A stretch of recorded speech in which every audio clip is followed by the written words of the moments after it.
Al elaborar la capacidad del derecho penal, que es el tema sobre el cual estamos trabajando, encontramos, por ejemplo, que una de las capacidades al desarrollar el plan de clase, podemos decir que es la que determina el concepto del derecho penal. Y la otra capacidad, sin embargo, es la que describe la evolución histórica desde el derecho, los pasos que fueron dando el derecho a través de la historia, la edad antigua, la edad clásica y lógicamente la edad contemporánea. Esas son las capacidades que vamos a estar trabajando. Voy a estar desarrollando en este plan. Es un plan modular, pero que concretamente ahora voy a desarrollar un plan de clase. Y de ahí digo, por ejemplo, según el material que he preparado, que es el derecho penal. Es un conjunto de normas jurídicas que, uniéndose a una conducta social y jurídicamente reprochable, le imponen una pena o medida de seguridad como una consecuencia jurídica. Por tanto, podemos decir que el derecho penal estudia dos cuestiones fundamentales. Por una parte, la conducta punible y por otra parte, la consecuencia jurídica. La conducta punible es la típica, la antijurídica, la culpable, podemos decir.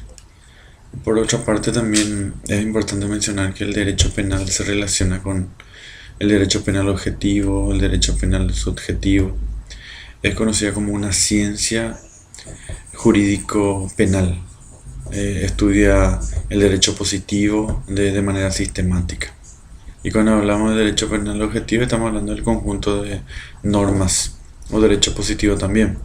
Cuando mencionamos el derecho penal subjetivo, nos referimos a la facultad del Estado para castigar, por ejemplo. El derecho penal tiene una finalidad, y la finalidad concreta del derecho penal es el control social, es decir, protege los intereses fundamentales para la convivencia humana y persigue también fines jurídicos. Es decir, la norma moral cumple una función de motivación y por ende ordena y regula el comportamiento. Mencionamos también algunas características del derecho penal objetivo. Son, por ejemplo, público, liberal, finalista o teleológico, monista, fragmentario, valorativo y normativo. Alcanza también algunas fuentes. Y las fuentes del derecho penal podemos mencionar que son las costumbres, la jurisprudencia, la doctrina y en definitiva la ley. El derecho penal se relaciona también con otras áreas, como por ejemplo la criminología, la política criminal, la criminalística.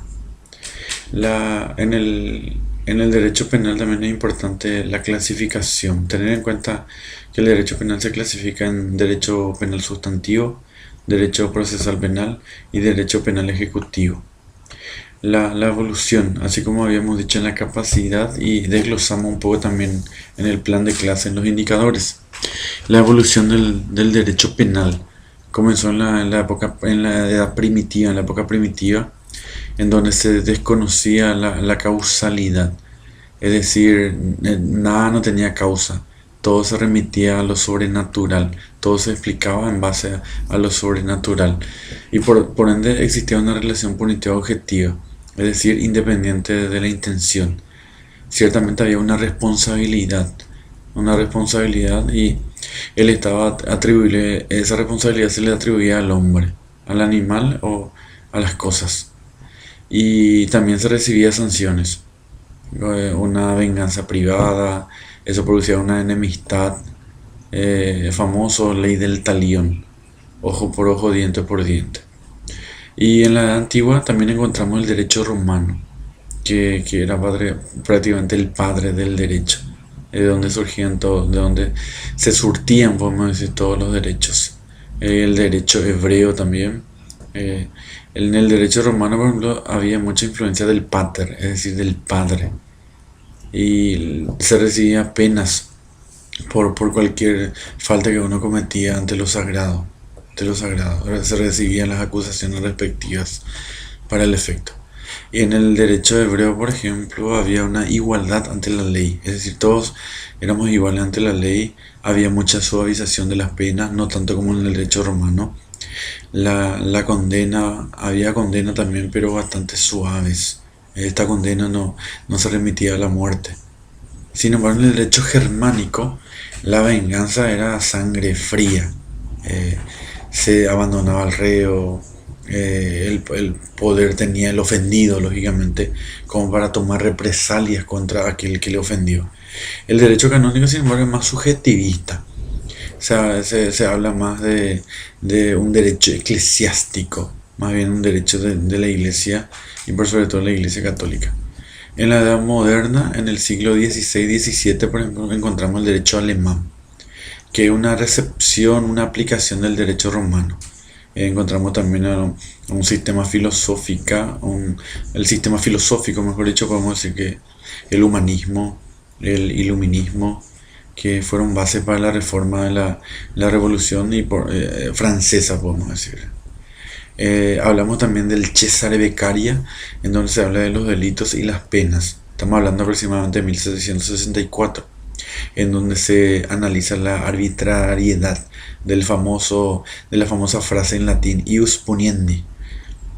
Entonces nos remitimos al movimiento de Cesare Beccaria, en donde él propugna la racionalidad, la interpretación de la interpretación judicial sobrenatural.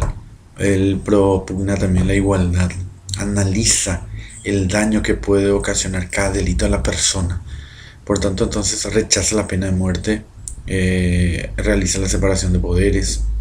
En la escuela clásica, sin embargo, encontramos que se defienden las garantías individuales, es decir, los derechos individuales. Se analiza el hecho exteriorizado y no se analiza el autor, sino más bien el hecho en sí. Se rechaza por sobre todas las cosas la arbitrariedad y el abuso de poder. Se rechaza. Se reacciona contra la barbarie de los métodos medievales. Y la escuela clásica más bien es hija de la Revolución Francesa, que ocurrió en 1789.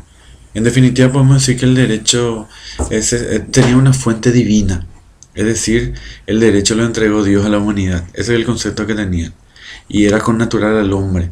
Es decir, no era histórico, sino más bien era algo innato que a partir de que el ser humano tiene uso de razón, a partir de que adquirió la racionalidad, entonces de ahí conoció lo que es el derecho. Por tanto, no se fue dando a través de la historia. Y esto es lo que podemos desarrollar en esta clase. Es una sola clase en donde estuvimos desarrollando estas capacidades, en donde hemos determinado el concepto del derecho penal por una parte y por otra parte hemos desglosado también la evolución histórica que fue dando el derecho penal.